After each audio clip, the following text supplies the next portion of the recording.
Namaste and Namaskar. Yesterday we learned that Krishna and Ram are now growing and all of them have moved to Vrindavan.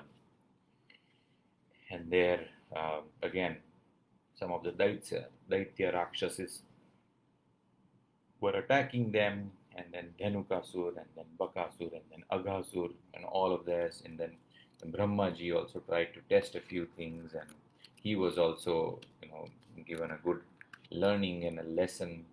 All this is going on, all this is happening. Now comes a very important um, event, which is Kaliya Mardanam.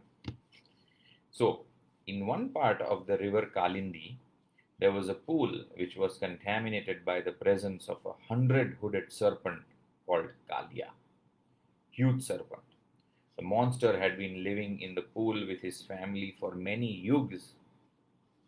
He constantly breathed poisonous fumes which kept the water at boiling point. All the birds that flew over that area were instantly killed, as was any other life that even came near it. Very poisonous place. One day, the goats, with their cattle, strayed to that very same part of the river Kalindi. The boys and the cattle were both thirsty, so they bent over the banks of the river to refresh themselves. No sooner had they drunk the water than they fell down dead. Krishna, with his divine look, gazed upon them. They were soon revived, but Krishna decided that once and for all he would do away with this poisonous serpent. So while the gop were watched aghast, Krishna climbed a kadamba tree that was nearby. He removed his yellow pitambar, his peacock crown, his garland of wild flowers, and placed them with his stick on a branch of tree. Then he tightened his loin cloth and plunged into the boiling water. So great was the impact of his jump that the water rose many yards high. Kalia was vastly surprised and angered to see that someone had actually dared disturb his privacy. In his uncontrollable rage and fury, Kalia attacked Krishna fiercely and stung him with his fangs. Then he twined himself around the divine boy's tender body in order to cut him into small pieces. The Gop boys could bear to see no more. They felt that Krishna's death was now certain. They fell down in sorrow, senseless, and the cows wept and lowed in deep distress. Likewise, there were evil omens in Vraj. Nanda was greatly alarmed. The elders connected this somehow with Krishna, as had been their habit in the past. They became even more worried as that day Balram had not accompanied Krishna. Nanda and Yashoda, along with a large number of men, women, and children, went out in search of him, following the hoof marks of the cows. On arriving at the spot where the struggle was going on, they saw the boys lying in a swoon and Krishna in throes of death. The women screamed and fainted. The men wept and lamented. Yashoda went crazy with grief, and Nanda prepared to jump into the water. Balaram, who alone was not affected because he knew the true nature of things, restrained Nanda and stopped him from acting rashly. It was now an hour since Krishna had been in the grips of the awful demon.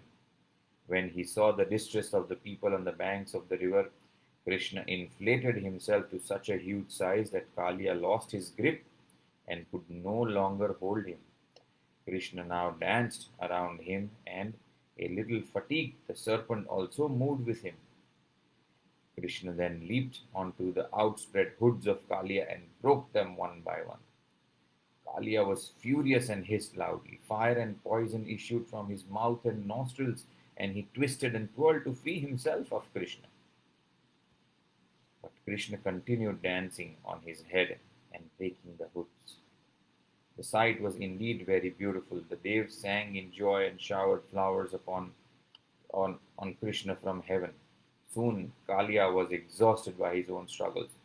He vomited black blood and then swooned away, his body completely broken, for Krishna had danced on him with the weight of the three worlds.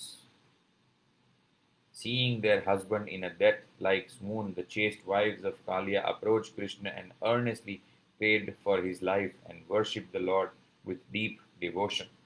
સ્તુતિ કરે છે ભગવાન. Krishna then spared Kalia's life, and when he had fully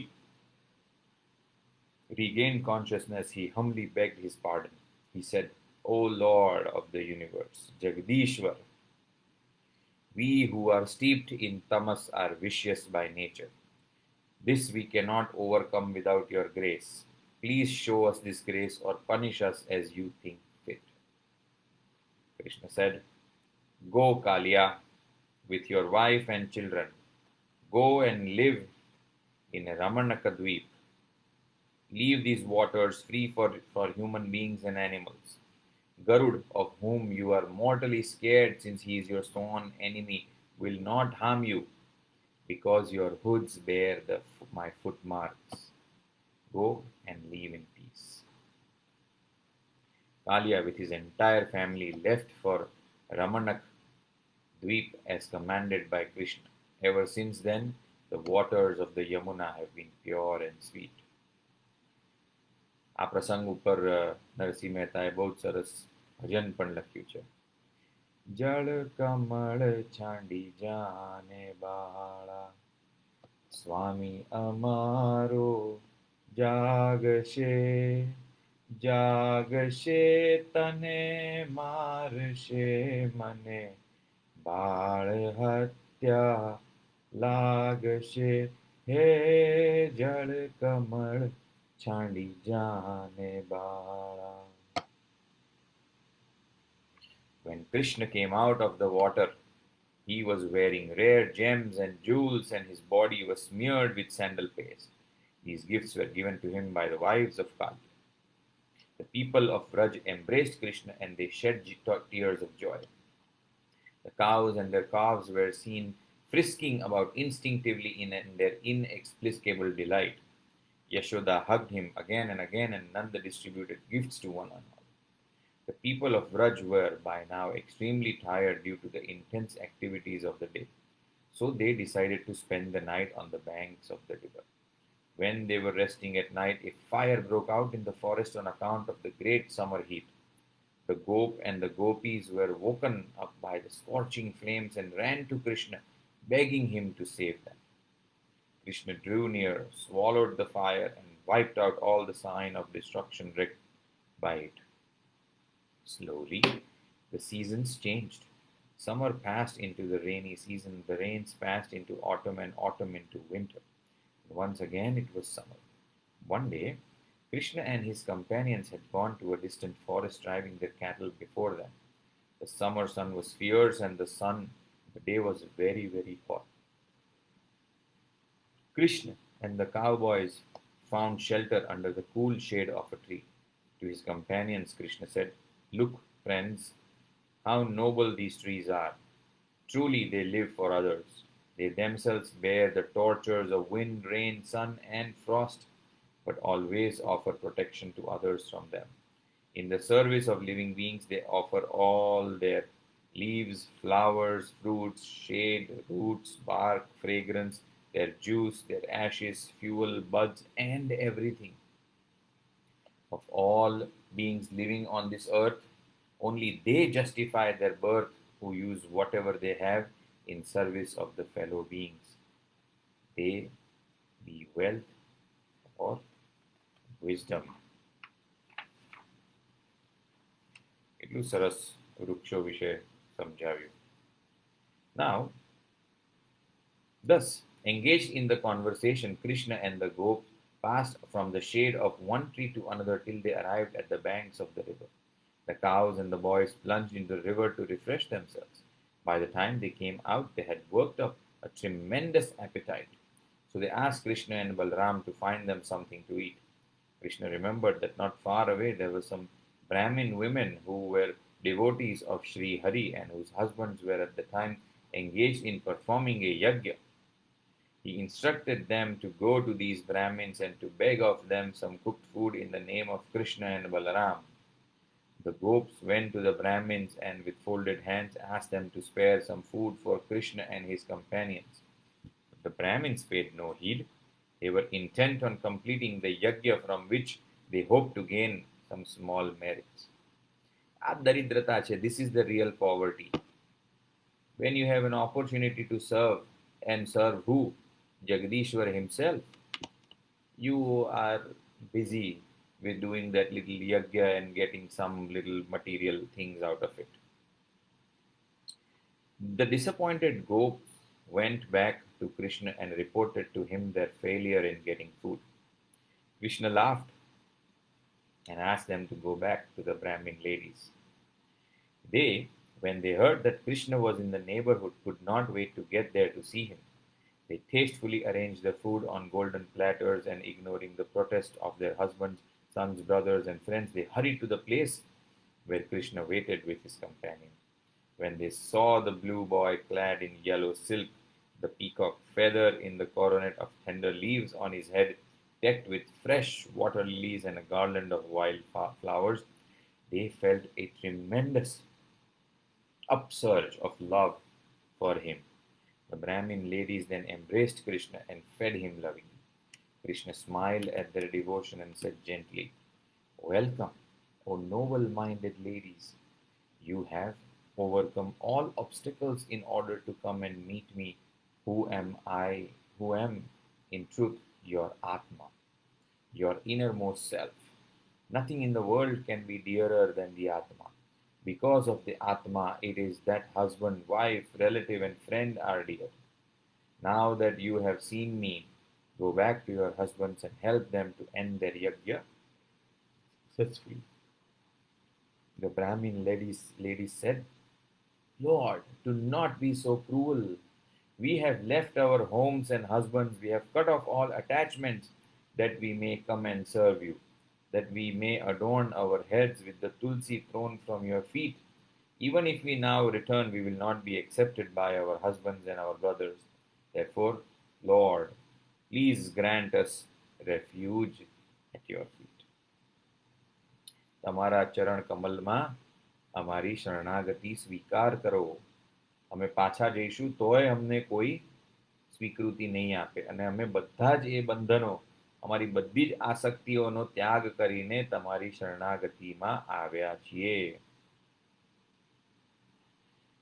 Krishna replied with great love and compassion, "Your husbands and friends cannot find fault with you, since my favor is upon you. It is not necessary that direct contact alone enhances love and devotion. By keeping your mind fixed on me constantly, you shall attain my being. Na prite anuragaye yangasango nrunamiha tanmanomai yujjana ruchiram na mavasya vapasthya." By keeping your mind, it is not necessary that direct contact alone enhances love and devotion. Shlok no.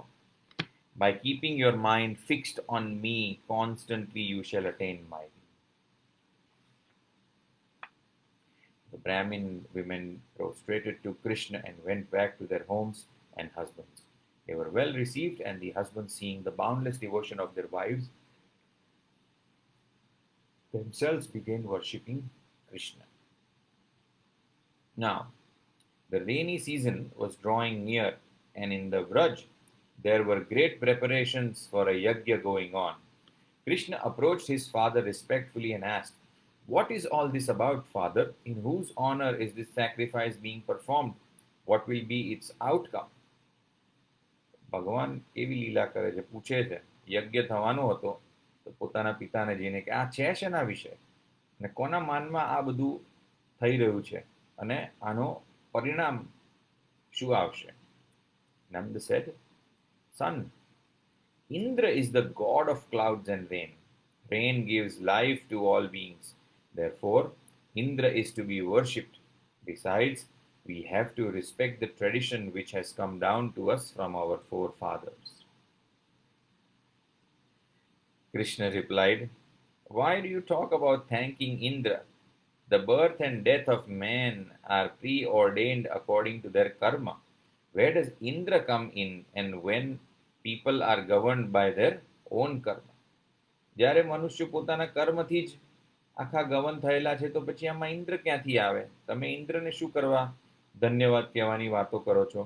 જન્મ અને મરણ તો તમારા કર્મ પ્રમાણે નક્કી થયેલા હોય છે. Each being lives and acts according to his own essential nature. We do not live in towns and cities, we live in the forests.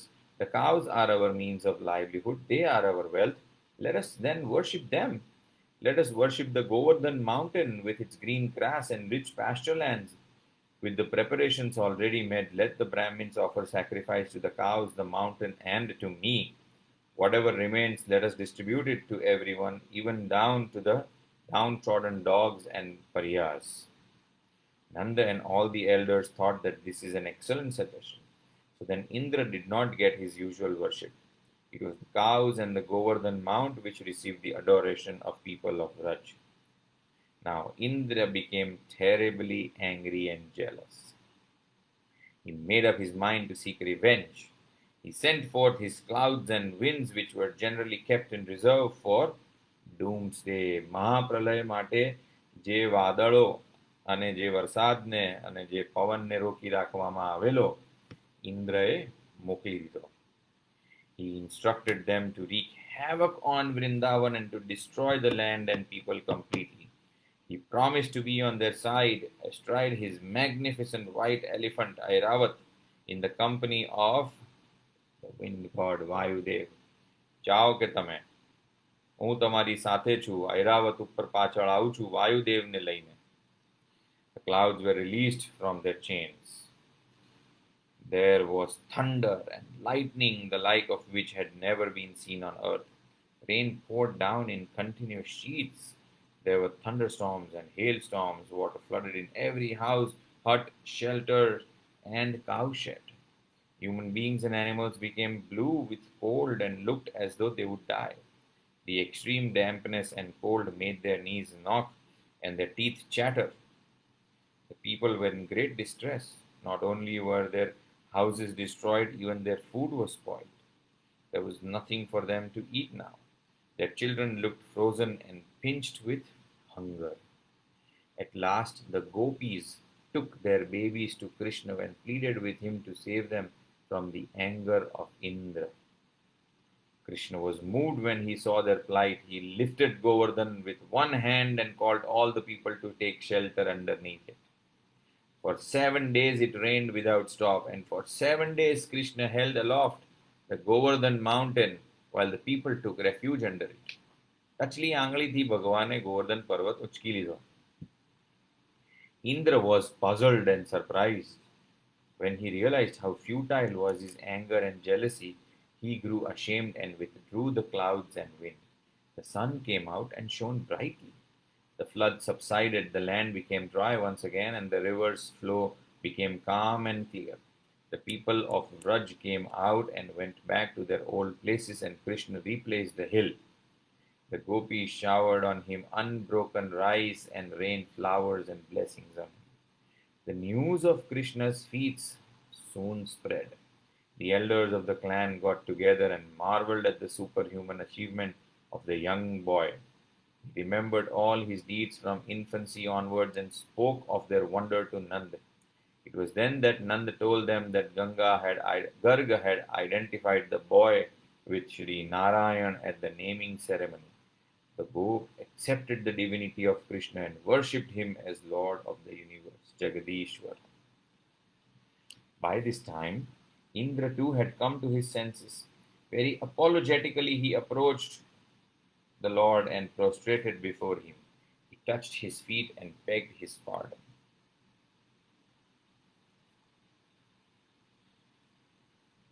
Krishna said, "All this was done to break your pride. Indra, I take away the powers of those whom I want to favor. Go now and perform your duties faithfully." જેને હું પ્રેમ કરું છું એનું બધું જ હું લઈ લઉં છું. આ યાદ રાખવા જેવી વસ્તુ છે. Absolutely something to remember. Surabhi, the divine mother of all cows, also came down and worshipped Krishna.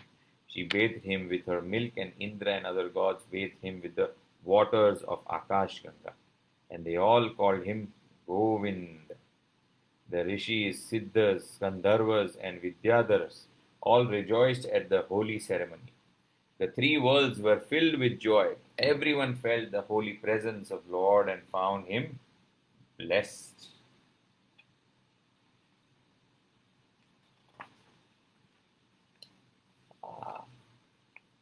હવે રાસલીલા. It was a full moon night in autumn. તારા વિના શ્યામ મને એકલડું લાગે રસ રમવાને વેલો આવજે. The moonbeams bathed the forest in their silvery light. The heat of the day had vanished, and every flower, every blade of grass in the cool forest of Vrindavan shimmered in the moon's heavenly light. The Yamuna was singing sweetly by, and the soft white petals of the lilies had trembled open. A gentle breeze came over the dale, wafting the fragrance of the fresh blown jasmine. Peace had descended on Braj, and most of the people were already asleep. Krishna, as the Lord of love and life, was enchanted by the beauty of the night. Flute in his hand, he was sitting all alone on the bank of the murmuring Yamuna. He raised the flute to his lips, and the air was filled with the divinest melody. The soft notes carried the burden of heavenly music to the hushed houses of Braj. The gopis heard the full rich sound of the divine flute prayer and were seized with an intense longing to see the Lord of their hearts, the Lord of the universe, the Jagadishwar. At the time, they were all engaged in various tasks in their house.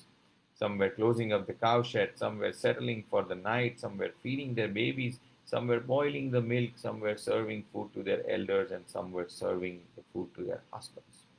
But a divine call can never be ignored. When the soul is stirred by the divine music of the Lord's flute, then all worldly chores and activities drop off by themselves. When once a devotee has experienced intense love and longing for the Lord, the duties of the world seem meaningless and they slide into the background. So, when they heard the sound of the flute, the gopis dropped whatever work they were engaged in, and gathering their swirling skirts about them, they rushed to the banks of the holy river Yamuna. Krishna saw the gopis as they neared him and laughed as he saw them stumble and trip and race in their anxiety to reach him first. Mischievously, he asked them, "Fair ladies, what can I do for you? What have you all come here for, forsaking your elders and husbands and children? This is not the time when young ladies should be out away from the fires of their hearts. I know fully your great devotion to me. This you can increase by constantly meditating upon me and singing my divine glories. Now go back to your homes, to your husbands and children." Abhi majak kari Bhagwan. He just teased them. The gopis had not expected the Lord to banish them from his company. They said to him, "All wise people the world over constantly find bliss in you, who are the eternal self in all. Who in the three worlds can compare with you? You are the fountain of bliss for your devotees. Where can one find pleasure more than that of your own divine company? What meaning then do husbands, children, and relatives have? Lord, if you force us to go, our legs heavier than lead will refuse to carry us home. Our hands will refuse to work. Our minds will know no peace. Then, Lord, we will truly have to totally renounce home and husband alike.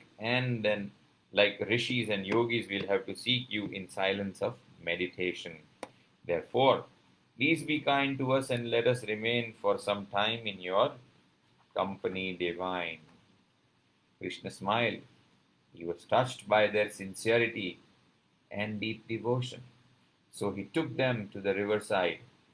There the gopis sang and danced in the moonlight around the flute bearer. Soon, however, Krishna noticed that the gopis had become proud of their good fortune in being with him. So to teach them a lesson, he vanished from their midst. The gopis, now tired and fatigued, missed Krishna. They became distressed and lamented loudly at his loss. They were like a herd of deer which had lost its leader. Now they roamed in and out of the forest searching for their Lord. Some asked the trees with tears in their eyes whether they had seen Krishna. Some asked the creepers, some asked the birds, and others the deer. They were disconsolate with grief. Where, oh, where had their Krishna gone, leaving them thus so forlorn and alone?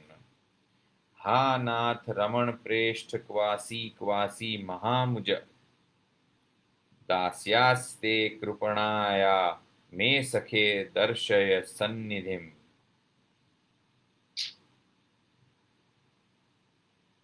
When Krishna felt the gopis had sufficiently been punished for their arrogance, he suddenly appeared in their midst. The gopis were so delighted to see him again that they caught his hand and led him to a seat where they prepared with their soft veils. Tara vina shyam mane ek ladu lage ras ramavane velo avche ras ramavane velo avche अंग अंग रंग छे अनंग no रंग केम जाय तारा संग no अंग अंग रंग छे अनंग नो रंग केम जाय तारा संग नो सुनी सुनी शेरियो माँ गोकुलनी गलियो माँ हाँ सुनी सुनी शेरियो माँ गोकुलनी गलियों माँ रस रमवाने वेलु आव आव आव शाम तारा विना श्याम एक लड़ू लागे. So then Krishna spoke to them of the difference between selfish and unselfish love. He acknowledged that their love for him was pure and unselfish, and assured them that their total devotion for him would be amply rewarded. Then, in the light of the full moon, Krishna and Gopi started the Rasa Leela, the dance. Krishna multiplied himself in such a way that in the Ras circle there was an apparent Krishna between every two gopis, so that every gopi felt that the Lord was nearest to her. All the celestials came in their heavenly chariots to witness this unique dance between the Lord and his devotees. They brought along their own musical instruments and drums and felt delighted, indeed blessed, to be able to witness the Lord's play. As the strings stirred under the fingers of the heavenly musicians and the drums sounded rich and deep, the ras started with measured steps and perfect rhythms. The bangles and anklets of the gopis jingled and tinkled to the rhythm.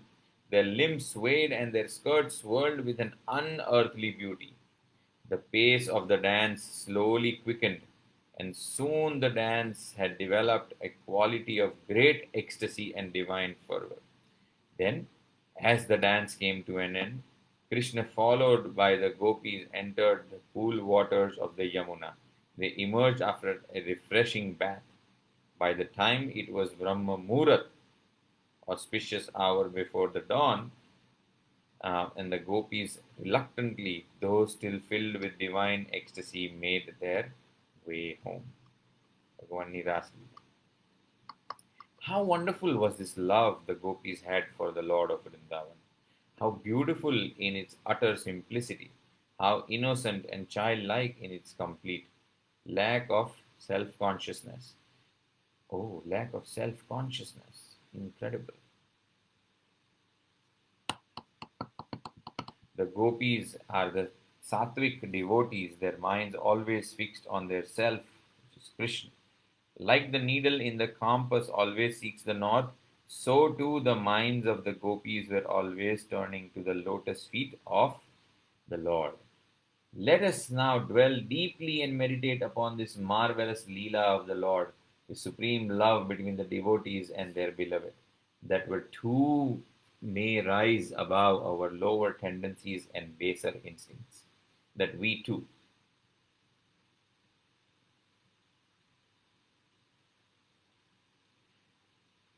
तव कथामृतं तप्तजीवनं कविभिरीडितं कल्मषापहं श्रवणमङ्गलश्रीमदाततं भुवि गुणन्ति ते भूरिदा जना. O Krishna, your stories, sung by poets, give life to those who are burnt in worldly sorrows. They destroy our sins. By merely listening to them, we invoke auspiciousness. These stories sing your glories in every line. Great men ever repeat them and spread them in the world.